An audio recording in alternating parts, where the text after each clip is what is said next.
کبھی مایوس نہ ہونا اللہ سے کہ میں اتنے گناہ کرتا ہوں، اللہ کیسے معاف کرے گا؟ اللہ بڑا کرے. اللہ تھانے دار نہیں ہے، مہربان ہے، دوست ہے، ہمارا دوست ہے. اللہ سے باتیں کرو، اللہ سے یاری لگاؤ، اللہ کو دکھڑے سناؤ. یا اللہ میرے ساتھ یہ ہو رہا ہے تو کچھ کر دینا. اللہ سے لاڈ کرو جیسے ماں سے لاڈ کرتے ہو. اللہ تو پیار کی چیز ہے نا کہ ڈرنے کی. ہاں ڈرنا ہے اپنے گناہوں کی وجہ سے، لیکن پیار غالب ہو، محبت غالب ہو.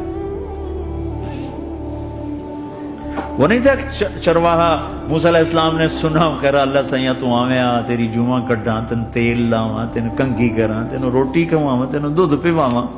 یہ اللہ سے باتیں کر رہا. تو موسیٰ علیہ السلام نے اس کو بدبخت یہ کیا کہہ رہا ہے؟ کہہ رہا یا اللہ تو میرے پاس آ، میں تمہیں تیل لگاؤں، تیری جوئیں نکالوں، تیری کنگھی کروں، تجھے بکری کا دودھ پلاؤں. تو وہ تو بیچارہ ڈر کے رونے بیٹھ گیا. جب موسیٰ علیہ السلام طور پر آئے تو موسیٰ علیہ السلام سے اللہ نے کہا موسیٰ تو نے تو میرا یار ہی مجھ سے دور کر دی، مجھے تو اس کی باتیں بڑی اچھی لگتی تھی. تو نہیں یہ کیا، جا اس کو خوش کر کے جیسے ناراض کر کے آیا. میرے نبی مسجد میں صحابہ ہنس رہے تھے تو آپ نے فرمایا جو میں جانتا ہوں تم جانو تو تمہارا ہنسنا بند ہو جائے، رونا زیادہ ہو جائے. تو سب صحابہ نے زاروں قطار رونا شروع کر دیا.